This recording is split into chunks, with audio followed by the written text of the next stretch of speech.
Olá, amigos da TV Interior. Estamos começando mais um programa aqui pelo canal, que você acompanha, como sempre, dando essa oportunidade de tê-los aqui na TV Interior com a audiência de sempre. Eu sou Dinho Gil. Nesse programa, entre aspas, estamos aqui com 3 convidados. Vamos falar hoje sobre violência nas escolas. Estamos aqui, começando aqui, com o professor Marcelo Rocha, 49 anos. Ele que é formado em licenciatura em Educação Física já há 21 anos, pós-graduado em Nutrição Humana e Saúde e bacharel em Direito e advogado há 8 anos. Marcelo, muito obrigado pela sua presença. Obrigado pelo convite. Estamos também aqui com a professora Juscelma, Juscelma Silva Viana, 50 anos, formada em licenciatura plena em História há 29 anos e bacharel em Direito também há 15 anos. Juscelma, muito obrigado pela presença. Obrigada pelo convite. E o Vinícius Melo de Macedo, Vinícius, 46 anos, presidente do Conselho Municipal dos Direitos da Criança e do Adolescente aqui de Cordeiro, há 1 ano, cursando também serviço social, e ex-conselheiro tutelar no período de 5 anos somados aqui na nossa cidade. Então é muita honra, muito prazer tê-los aqui na nossa TV Interior sobre um tema que também é bem polêmico, violência nas escolas. Nós sabemos que isso é um tema em que nos traz, vem trazendo, na verdade, poucas soluções, mas um debate que vai realmente tentar mostrar a você, que é mãe de aluno, que é pai de aluno, você que é responsável pelo aluno, de como ajudar o seu filho ou o seu responsável a lidar com essa situação nas escolas. E temos aqui profissionais capazes de mostrar para vocês como realmente possa se acompanhar o aluno nas escolas, até mesmo dentro de casa, no seu comportamento. Nós sabemos que as ameaças e atos de violência contra professores são comuns em escolas do Brasil. Segundo a Unesco, 50% do corpo docente de São Paulo e 51% de Porto Alegre já relataram terem sofrido algum tipo de agressão. Muitos alunos são vítimas de violência e ficam calados por temerem retaliação. Em algumas escolas, há professores que, devido ao medo que sentem dos alunos, hesitam em confrontá-los. Afinal, o professor não tem autoridade de um policial e não dispõe de meios para garantir a sua integridade. Então, eu vou começar aqui pelas mulheres, dando a honra aqui da TV Interior. Juscelma, como a gente pode, depois desse relato, tentar ajudar não somente os pais, mas também o aluno, que possa ser vítima, talvez, de um sistema, e como o colégio pode agir, ou a escola pode estar agindo nessa questão? Primeiramente, o aluno que esteja percebendo algum tipo de implicância, algum tipo de ameaça, a primeira coisa é comunicar aos professores, coordenadores, diretores, porque muitas das vezes os profissionais ficam sem saber, porque a ameaça às vezes é longe dos profissionais. E aí as autoridades competentes dentro do colégio, principalmente os diretores, podem tomar as providências cabíveis. E comunicar também aos seus pais, porque a família também tem que estar ciente do que eles passam no colégio. Então, tem que ser algo que o aluno não fique só para ele, porque o problema tende a crescer, e aí fica mais difícil a solução. Passando agora ao professor Marcelo. Marcelo, contudo, nós sabemos que, de acordo com a pesquisa, por exemplo, da Unesco, 53% dos colégios particulares não tomam os cuidados necessários para evitar a ocorrência de incidentes violentos e proteger os alunos e professores. Já na rede pública, eu esqueci até de mencionar no início, você também é diretor do Colégio Estadual Antônio Pecchio aqui em Cordeiro, na rede pública esse número sobe para 65%. Segundo pesquisadores da Unesco, a violência nas escolas se manifesta por meio de agressões, roubos, assaltos, estupros em determinadas localidades, depredações, porte de arma e discriminação racial. Ainda, segundo a mesma investigação, 70% dos alunos que possuem armas já levaram para a escola. Talvez não seja a nossa realidade, por Cordeiro ser uma cidade muito pequena, do interior, talvez não seja a nossa realidade ainda. Como a gente poderia lidar com uma situação parecida, semelhante a isso daqui? Mas há o receio de que isso possa chegar ao nosso município, aos municípios circunvizinhos. Então, nós temos que estar sempre atentos a essas informações que a mídia nos traz, principalmente as informações oficiais, para que possamos prevenir. A professora Juscelma foi perfeita no que relator. A escola hoje ela é preparada de todas as formas, os pais são comunicados, os canais existem, a própria professora Juscelma preside o conselho escolar da escola, o conselho tutelar, o que o Vinícius já foi membro, sempre é chamado à escola, está sempre também um braço da escola, um apoio muito grande à escola.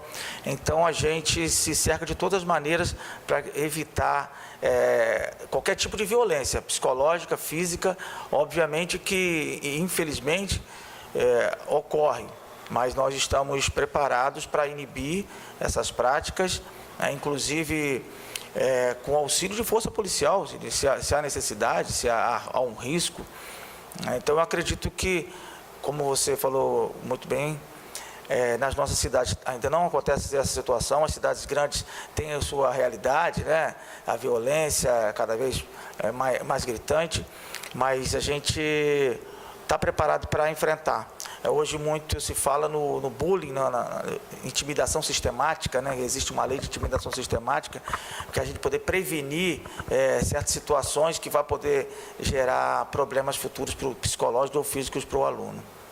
É isso aí. Agora, Vinícius, assim, outro estudo, né, da Unesco conclui que o aluno não está mais seguro na sala do que na rua, né? É surpreendente que esse problema não se limite apenas aos colégios públicos, pois a violência também se estende nas escolas particulares. Você, como, né, presidente do Conselho Municipal aí da Criança e Adolescente, dos Direitos, como você vê, que tipo de denúncia você recebe, como você vê essa situação aqui na nossa cidade, né, que por mais que seja uma cidade pequena, mas o índice de violência também não deixa de crescer, né, aos poucos. Sim, primeiramente, né, eu gostaria de estar agradecendo ao convite do Wilson e, principalmente, enquanto presidente do Conselho Municipal dos Direitos da Criança e do Adolescente, para debater e a gente discutir um tema que, para o sistema de garantia de direitos, a rede de articulação, é um tema muito caro aos olhos de todos nós. O que ocorre? Vindo, né, aí assumindo, a gente veio assumir o conselho há um ano atrás, depois de aproximados 5 anos e meio de conselho tutelar. Então a gente veio de um contexto de uma ponta para outra, vez que o Conselho da Criança é um órgão de deliberação de política pública. E a gente, com isso, o que a gente pôde observar e pode ainda observar?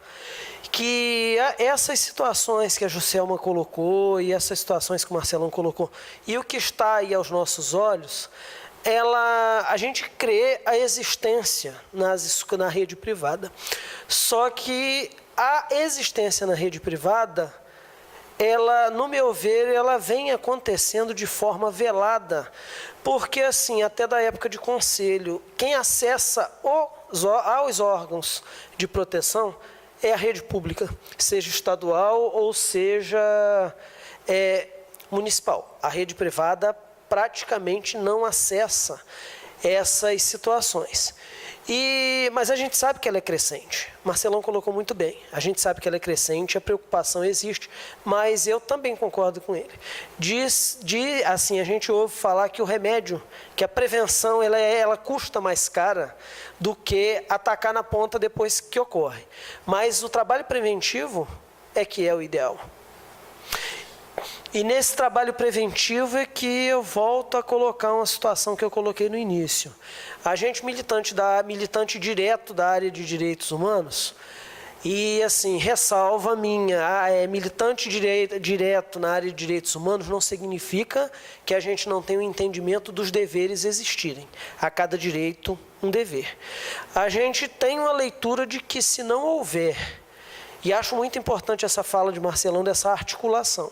A gente tem a leitura de que se não houver, de fato, essa articulação, existe aí a falência das instituições.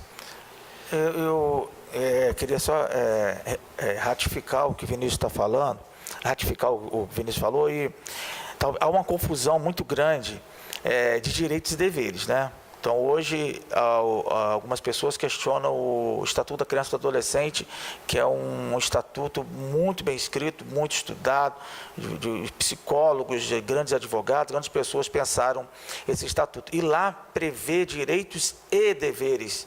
O problema é que chega para os pais que têm filhos, né? Porque tem que falar nos pais que têm esses filhos. E para os filhos, só os direitos. Então, eles têm que elevar que ele tem direito sim, porque é um estatuto protetor.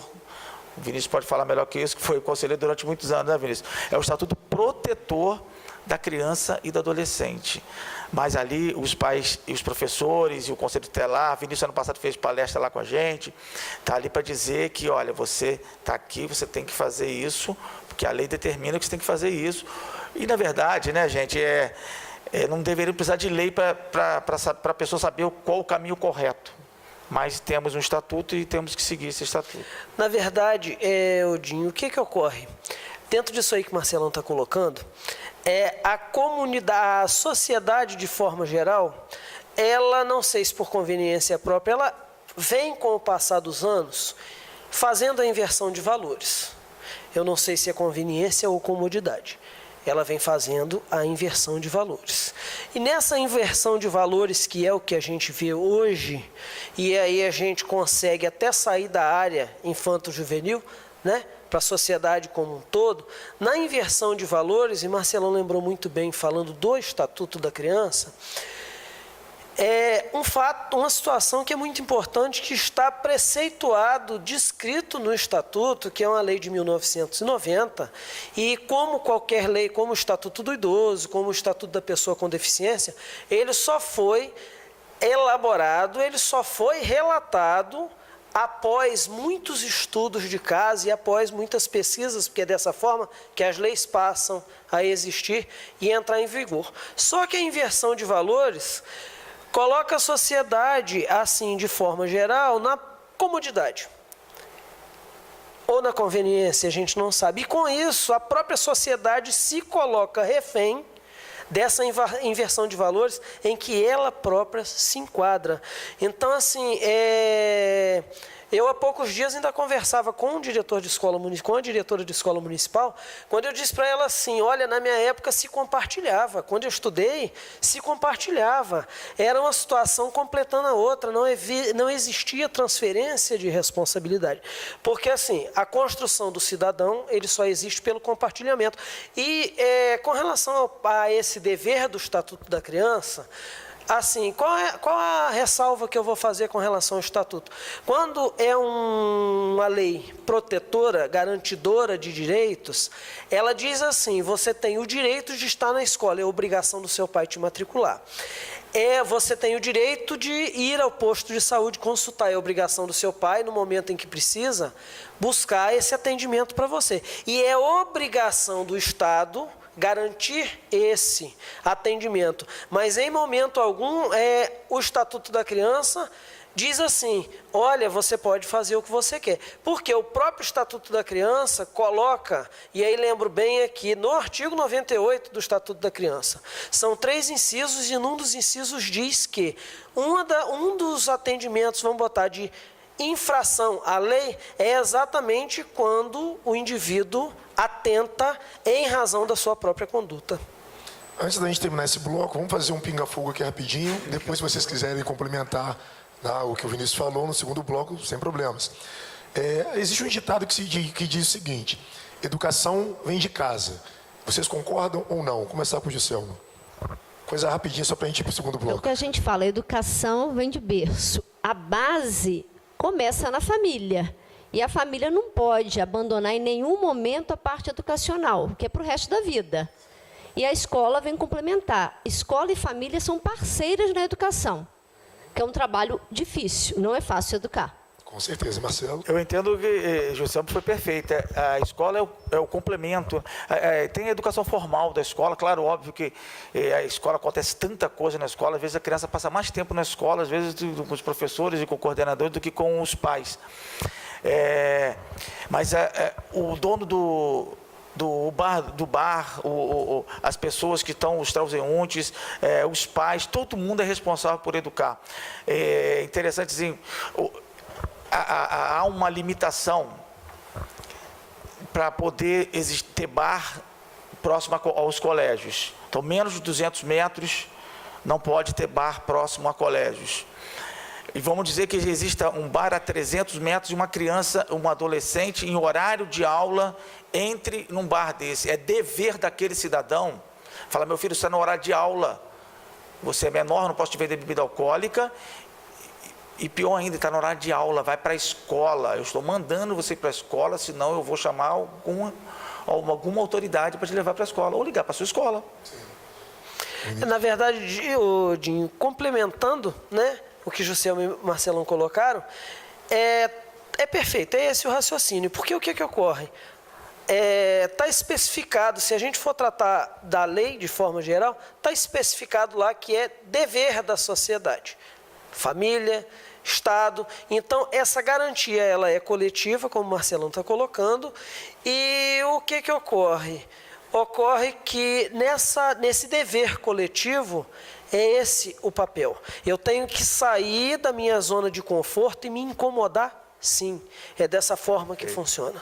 Vamos então rapidinho para o segundo bloco. No segundo bloco vamos falar sobre impunidade. Já já a gente volta, não saia daí.